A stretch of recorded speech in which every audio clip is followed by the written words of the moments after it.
Instead of being in a hurry, you want to take in all the sights and sounds. Our two engines at 10 knots, this boat has over 1,000 miles range.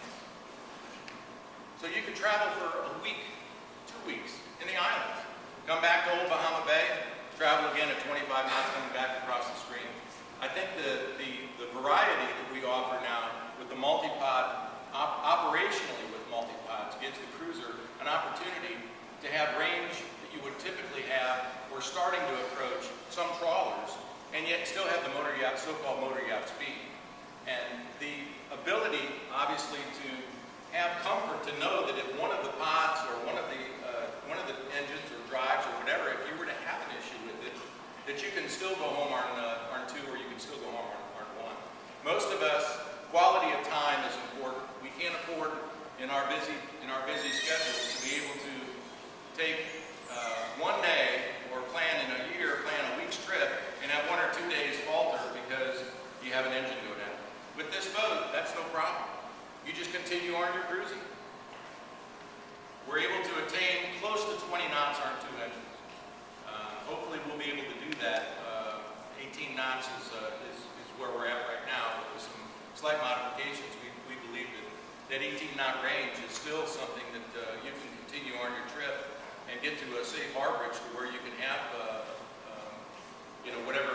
whatever's wrong fixed, and then get back underway under 3 engines. So it does give you an opportunity of two different types of cruising. And as a matter of fact, if you took off 2 engines, you ran on 1 engine, you can't believe the maneuverability.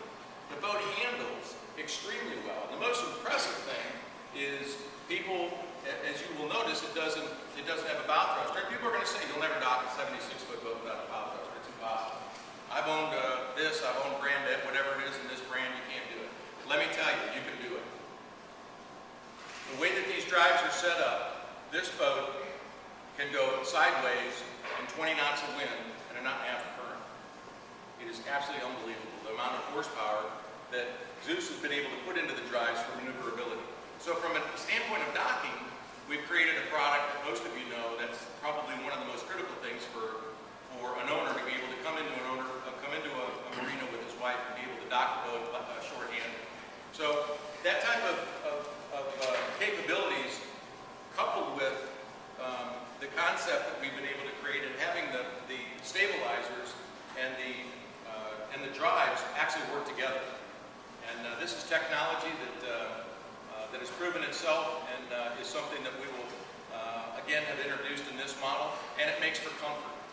And these stabilizers will actually work at 6 knots. And once the boat gets underway, anything over once it's in gear, you've got a stabilized vessel from 6 knots all the way up to 28 knots. Excuse me. The unique features about the boat is, again, it's a boat that you're going to spend a lot of cruising time on, and it's room, storage, and efficiency. And one thing that I want to point out before I go any further is that in the last probably decade, maybe 2 decades, as an industry, we price boats by the length of the vessel. 75-footer is priced on 75 feet. What value have we added to for the consumer in the last decade? In that there, nothing. An Azipod is the first time where we've been able to shorten the engine room up and truly, in the same length, give the buying public added room that equates to about 10% of the waterline length. So if you take any boat and take its waterline length and take 10%, that's the amount of interior volume that you're going to gain. And yet we as a company and as an industry will continue to price based on length.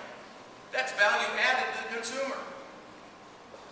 A true change. The second thing that is important is fuel, fuel, and fuel. And while we continue to build these boats that go fast and consume more fuel, an Azipod is a solution where you consume 30% less fuel. In the motor yacht range, we can do this, and it's an added advantage that whether you're going 25 knots cruising or you're going 9 or 10 knots cruising, you still gain efficiency and range over what the public is being offered today, what we're offering the public today. So in that regard, it is absolutely unique. As you can see, it is a large vessel. We have an extremely large fly bridge because why? That's where people spend most of their time on their